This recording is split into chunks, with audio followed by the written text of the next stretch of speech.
আমরা আজকে উপস্থিত হয়েছি শ্রীরামপুর অঞ্চল, তাই তো?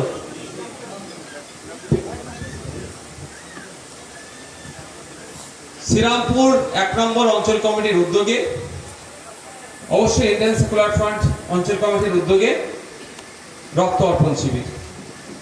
বিভিন্ন ব্লাড ব্যাংকগুলোতে একটু খোঁজ নিয়ে দেখুন, এই সময় প্রচন্ড রক্তের হাহাকার দেখা দিচ্ছে, রক্তের প্রয়োজন, রক্ত পাচ্ছে না। তাই আজকে আমরা এখানে আইএসএফ পার্টির উদ্যোগে, এলাকার দায়িত্বশীলদের উদ্যোগে আমরা যাতে করে জাত ধর্ম বর্ণ নির্বিশেষে যাদেরই রক্তের প্রয়োজন হচ্ছে, আমাদের উদ্যোগে কিছু রক্তর ব্যবস্থা করে দিও। এই রক্ত নিয়ে অনেক মুমূর্ষ রোগীরও প্রাণ বাঁচতে পারে। অনেক ক্রিটিক্যাল অপারেশনও রক্তের অভাবে বন্ধ ছিল, সেটা যাতে হতে পারে। আমরা এই রক্তদানের মাধ্যমে ওয়াকাফটা বার্নিং ইস্যু, 26,000 চাকরি বাতিলটা হয়েছে, ওটাও বার্নিং ইস্যু। দুটো বিষয়ে অল্প অল্প কথা বলে শেষ করে দেবো। কারো অসুবিধা আছে ভাই? যারা শুনতে চান একটু হাত তুলুন তো, যারা শুনতে চান হাত তুলুন। মায়েরা শুনবেন তো নাকি? হাতটা একবার নামান। আমি প্রথমে আসি 26,000 চাকরি বাতিল। আপনারা দেখছেন ওয়াকাফের আন্দোলন নিয়ে বিক্ষিপ্ত কয়েকটা জায়গায় হিংসা হচ্ছে, দেখেছেন? এটা কি মানুষের হচ্ছে হিংসা? হ্যাঁ, মানুষ। তারা কারা? কারা কারা? হিন্দু মুসলমান? আমি বিশ্বাস করি না, আমি বিশ্বাস করি না। এই প্রকৃত হিন্দু, প্রকৃত মুসলমান কোনদিন অন্যজনকে আঘাত করতে পারে না। যারা হযরত মুহাম্মদ সাল্লাল্লাহু আলাইহি ওয়াসাল্লামকে মেনে ইসলাম ধর্ম গ্রহণ করে, তারা কোনদিনের জন্য অন্য মানুষকে আঘাত দিতে পারে না। যারা স্বামী বিবেকানন্দ দেখানো, রামকৃষ্ণের দেখানো, সারদা মায়ের দেখানো হিন্দু ধর্ম পালন করে, তারা অন্য ধর্মের মানুষকে কোনদিন আঘাত দিতে পারে না, এটা আমার বিশ্বাস। তাহলে কারা করছে? সামনে ধর্মটা রেখেছে, পেছনে তারা রাজনৈতিক ফায়দা নেওয়ার জন্য ধর্মের বিভাজন করে। কেউ ক্ষমতায় আসতে চাইছে, কেউ ধর্মের বিভাজন করে ক্ষমতায় টিকে থাকতে চাইছে। সেই জন্য এই হিংসাটা হচ্ছে। আমি আপনাদের বলি, 26,000 চাকরি বাতিল হয়েছে। কেন বাতিল হয়েছে? অন্যায় অবৈধ পন্থা অবলম্বন করে বেশ কিছু শিক্ষক সাজিয়ে, যারা অপদার্থ অকর্ম যারা, তাদেরকে ঢুকিয়ে দেওয়া হয়েছে। কেমন ঢুকিয়েছে? যে যুক্ত অক্ষর বানান করতে পারে না, এমন মান ছিল, ঢুকিয়ে দিয়েছে। এবার যারা আপনার আমার বাড়ির ছেলে, এখান থেকে কোনো মানুষ যদি কলাঘাটে যে কাজ করে, কতটা কষ্ট করে যেতে হবে? অনেক কষ্ট। তাহলে গেলে 300 থেকে 350 টাকা রোজ পাবে, তাই তো? এ হচ্ছে তো ভাই। হিন্দু মুসলমান নির্বিশেষে কাজ করে, কষ্ট করে আপনার ছেলে মেয়েগুলোকে আপনারা পড়ালেন।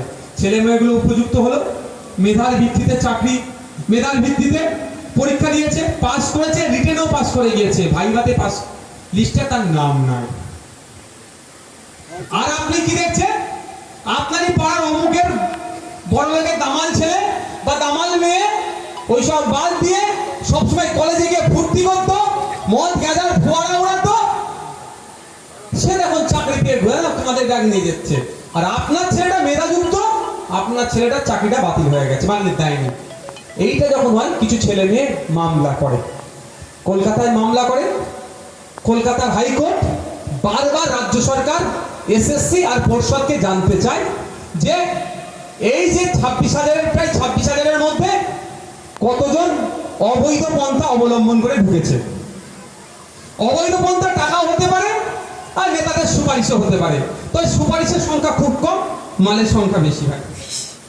ওই নেতার ছেলেমেয়েরা ছাড়বে না, বলে তোরটা দেখে দেবো, যে বেশি টাকা দেবে ওরটা আগে ঢুকিয়ে দেবে, কেবল পরে হয়ে যাবে, তো চাপ নেই, দেখে দেবো, না বলবে না। যাক, তাহলে অবৈধ পন্থা অবলম্বন করে গিয়েছে। কলকাতা হাইকোর্ট বারবার রাজ্য সরকার, এসএসসি, পর্ষদকে বলেছে যে তথ্য দিন, অ্যাকচুয়াল অবৈধ পন্থা অবলম্বন করে কতজন চাকরি পেয়েছে। দেয়নি। সিবিআই হয়েছে, সিবিআই খুঁজে খুঁজে 8,000 মতো বার করেছে। এই প্রায় 26,000-এর মধ্যে প্রায় 8,000 বার করেছে যারা অবৈধ পন্থা অবলম্বন করে। রাজ্য সরকার তথ্য দিয়েছে এই প্রায় 4,000-এর মতো, কম বেশি হতে পারে ভাই। এসএসসি প্রায় 6,000-এর মতো, আর পর্ষদ প্রায় 5,000-এর মতো অবৈধভাবে ঢুকেছে। আর সিবিআই বলছে 8,000। তাহলে ঘেটে ঘত ভাই, ঘেটে ঘত। সঠিক তথ্য কেউ দিতে পারলো না। বারবার কিন্তু সুপ্রিম কোর্ট পর্যন্ত বারবার রাজ্যকে বলেছে, বারবার এসএসসিকে বলেছে, বারবার পর্ষদকে বলেছে যে সঠিক তথ্যটা দিন। কজন অবৈধভাবে, মানে আপনারা কজনকে ব্যাকডোরে ঢুকিয়ে দিয়েছেন তার নামগুলো বলে দিন, ভালো করে অন্তত বেঁচে যাবে। কিন্তু এই রাজ্য সরকার সুচাতুরতার সাথে এমন তথ্য এরা দেয়নি, ভুলভাল তথ্য দিয়েছে। ফলে সুপ্রিম কোর্ট বাধ্য হয়েছে পুরো প্যানেলটাকে বাতিল করতে। আমরা কি দেখলাম? আপনার এলাকার যে মেধাযুক্ত ছেলে তারটাও বাতিল হয়ে গেল। এখানে তো ভাই মার্কেট তো গরম হচ্ছে, ভাই এলাকা তো গরম হচ্ছে। কালকে তো 26,000-এর মধ্যে আমি মনে করি প্রায় 12-14,000, আমার ধারণা ভুল হতে পারে, যোগ্য শিক্ষক আছে। তারা যোগ্যতার ভিত্তিতে 10 পয়সা না দিয়ে চাকরি করছে, পরিবার পরিজনকে নিয়ে কোন রাস্তায় নামতে পারে, বসতে পারে। তাহলে এলাকা উত্তপ্ত হতে পারে। সরকারকে জবাব দিতে হবে। সরকারের জবাব দেওয়ার কোনো জায়গা নাই। কেন একবেলা পর্যন্ত খেয়ে বসে আছে? যদি পৃথকীকরণ করে দিত যে এরা ডুপ্লিকেট ভাবে ঢুকেছে, এরা অরিজিনালি মেধার ভিত্তিতে, তাহলে যাদের কাছে মাল নিয়ে ডুপ্লিকেট করে ঢুকিয়েছে তারা ছেড়ে দেবে। যাকে টাকা দিয়েবে তাকে তো ধরবে গিয়ে, এই আমার চাকরি চলে গেছে, টাকা ফেরত দে। সে টাকা কি আর আমাদের রাজ্যে আছে?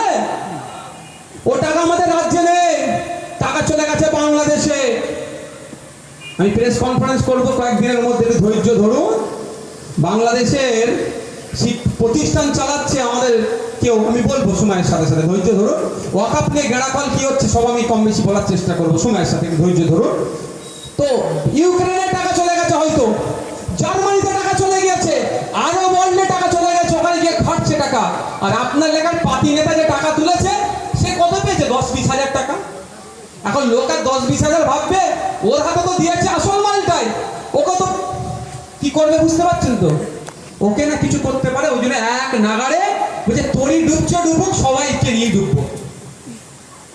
তাহলে এখন আর কে আসল কে নকল ধরা দিচ্ছে না, কোর্টের কাছেও ধরা দিল না, সব ডুবলো। এটা থেকে সরকার পরিত্রাণ পাওয়ার রাস্তা কোথায়? রাস্তা নাই সরকারের। সরকারকে জবাব দিতে হবে। কারণ কোর্ট বারবার বলছে, বলেছিল যে আসল এই পৃথকীকরণ করে দাও, যোগ্য অযোগ্য। সরকার জবাব দিতে পারেনি, উত্তর না দিতে পারে সবার বাতিল হয়েছে। সেই জন্য কি করতে হবে? হাতের কাছে জ্বলন্ত ইস্যু ওয়াকাফ। যেখানে মিটিং হচ্ছে, যেখানে মন হচ্ছে, যাও পুলিশকে দিয়ে 2-4 বার লাঠিচার্জ করিয়ে দাও। তারপরে জনতা ক্ষিপ্ত হবে স্বাভাবিকভাবে, একটু আগুন টাগুন লাগাতে না পারলেও গোপনে গিয়ে আগুন লাগিয়ে দাও, ক্যামেরা করে এখন হিন্দু মুসলমান করে দাও। মানুষ এখন হিন্দু মুসলমান টোপটা খুব ভালো করে খেতে পারে, স্বাভাবিকভাবে এমন ইমোশনালি ভিডিও বানিয়ে দেবে, এই মুসলমানদের উপর অত্যাচার হচ্ছে, মসজিদ ভেঙে ফেললো, মুসলমানরা গুজরে উঠবে, কেন মসজিদ ভাঙলো জবাব দিতে হবে। আর এমন ভিডিও বানিয়ে দেবে, এই মন্দির ভেঙে তছনছ করে দিল। স্বাভাবিকভাবে ধার্মিক হিন্দু ভাইরা মন্দির ভাঙাকে মানছি না, মানবো না। তাহলে আমার মাথা থেকে 26,000 চাকরির থেকে চলে আসলো কোথায় মাথায়? হিন্দু মুসলমান। সরকার চাইছে, আর বিজেপি ঠিক করে হাসছে শুভেন্দু অধিকারী। কেন বলুন তো? শুভেন্দু অধিকারী ভালো করে জেনে গিয়েছে ওই হিন্দু বললে ওকে কেউ ভোট দেবে না। ওর কথা শুনে ওনার কথা শুনে বিশ্বাস করে কোনো হিন্দু ভোট দেবে না।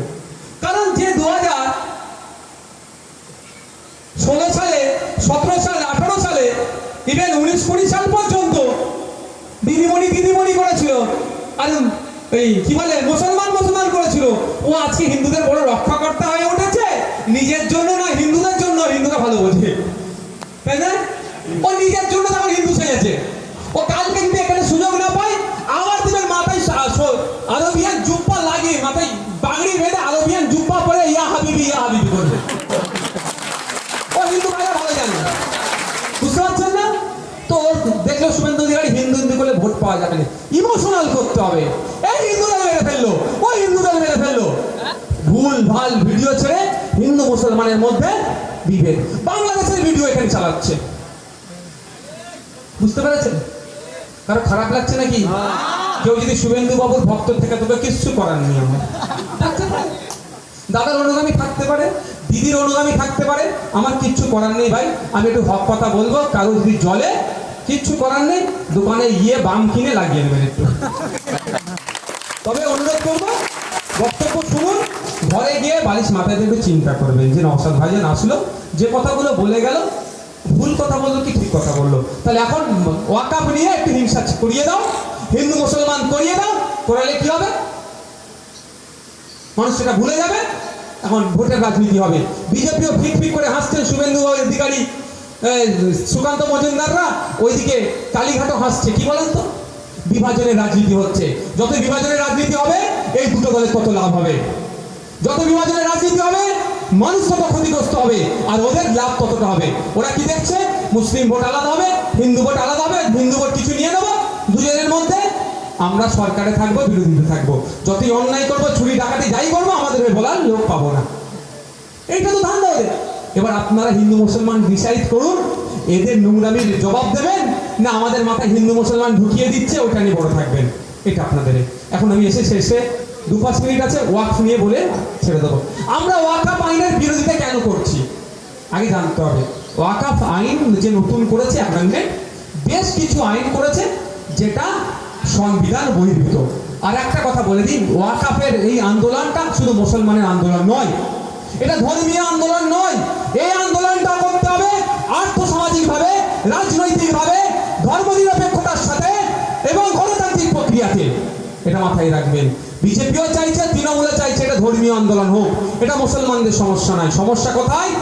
জমিগুলোতে নজর পড়েছে কেন্দ্র সরকারের, ওর বন্ধু শিল্পপতিদেরকে দিতে হবে। এমনি ভাবে দিতে পারবে না, আইন করিয়ে ওদেরকে দাও। ঠিক যেভাবে 2023 সালে আদিবাসীদের হাতে থাকা জমি জঙ্গলের যে স্বাভাবিক অধিকার ছিল, ওখান থেকে জঙ্গলের অধিকার খর্ব করেছে 2023 সালে একটা আইন নিয়ে এসে। জঙ্গলটা কিছুটা পরিমাণ কমিয়ে দিচ্ছে, অনেক কটা অ্যামেন্ডমেন্ট। মানে ওখানে এই মোদিজির, এই শুভেন্দু অধিকারীদের দলের যে বন্ধুগুলো আছে, ওরা রিসোর্ট বানাবে, আমোদ প্রমোদের জায়গা করবে। ওই জন্য ডেফিনেশন অফ ফরেস্ট যেটা ছিল, সেগুলোতে কিছু চেঞ্জেস নিয়ে এসেছে।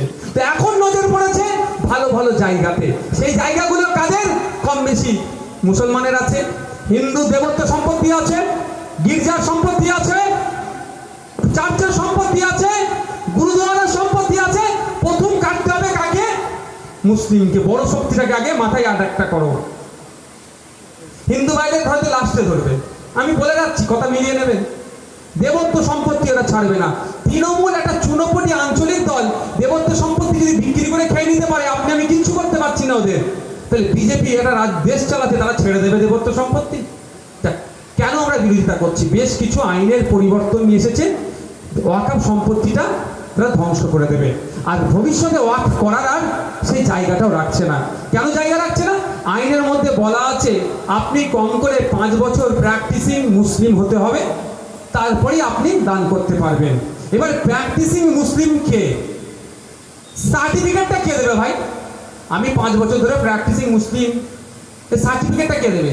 আমি যদি 5 বছর পরে গিয়ে আমি ডিস্ট্রিক্ট কালেক্টরকে বললাম যে স্যার আমি 5 বছর ধরে ইসলামে আছি, আমি অফ করতে চাই, কালেক্টর আমার মুখের দিকে তাকিয়ে বলবে আজকেই তো আপনি ফজরের নামাজ পড়ে আসেননি, বলে দিতে পারে তো? তাহলে এটা প্রমাণটা করতে পারবো?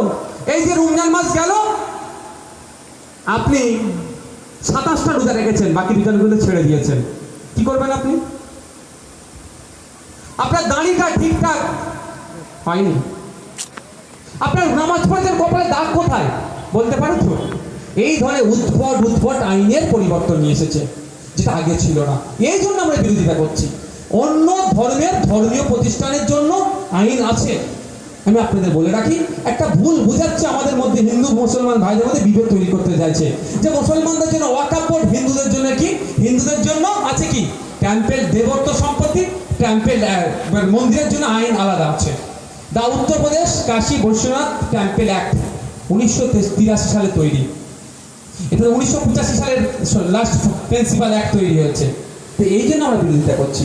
ওই আইনে কি বলা আছে যে লিমিটেশন অ্যাক্ট, একটা অর্ডিনারি আইন, 12 বছর ধরে এই জায়গায় যদি কেউ বসবাস করে, জায়গার মালিক নয় কিন্তু সত্তার মালিক হয়ে যায়। জানেন তো আপনারা, মামলা টামলা করলে এই জায়গা থেকে তুলতে পারে না।